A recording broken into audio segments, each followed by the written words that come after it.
Hey guys, today's subject is going to be babies and dogs and how to have them happily and safely coexist.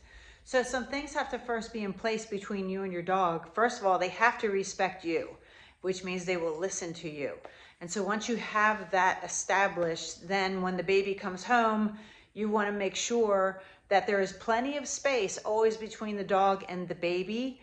Okay, and that way you can absolutely let them meet, and you can allow the dog to sniff the baby, but always on your terms and your invitation. And the dog must be calm when this is happening. If they're super curious and they're wanting to lick the baby, or they look at all overexcited or agitated, now is not the time. And if you have a dog like that, then you need to get them trained in order for this to work out safely for everyone.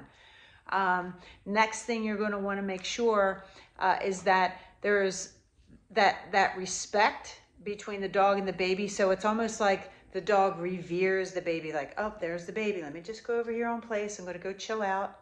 Which brings me to the next point of place and leave it are two commands that are non-negotiable. Your dog must be very proficient at these. And leave it means leave the baby alone and move away and go to place. Okay. Place means go hang out on your bed or your pet cot and just kind of like mind your own business. Like you'll see your dog kind of turn off when they're on place. Like Angelo, he's just chilling on his bed. Buddy's on place right now. That's what place is, where they're just settling while you're tending to the baby. You're feeding the baby. The baby's crying. They're fussing. They're making all kinds of those little coo sounds, and like crying and all of that will get a dog agitated sometimes. But we want our dog to be able to handle that. The next thing that you're going to do is you want them to coexist, okay, because you're raising them together, and you want your baby to eventually have a really good relationship with the dog and vice versa.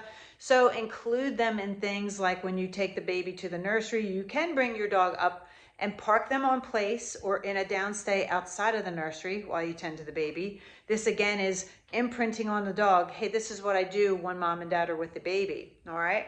And then other things you can do are utilize crates, okay? So your dog should be used to doing crate time, long periods of crate time. If your baby gets sick or you've got to be out of the house, or something happens to the baby, they got to be in the hospital for a night or something, it happens. So can your dog handle being crated? You can also utilize gates to make sure that you don't have a dog that's going to, try and be too curious. And do let your dog sniff the baby's items, get into, look at the toys and the things. Let them be curious, but always in a neutral state of mind where you release them to do it and they are listening to you, and you can tell them leave it and they'll move away, or you can say out and they'll move away and leave the items alone. So those would be some of the most important things. Please, please, please, I cannot stress, do not put your baby on the floor with your dog like I see on social media all the time, and people tempting fate. Do not do this.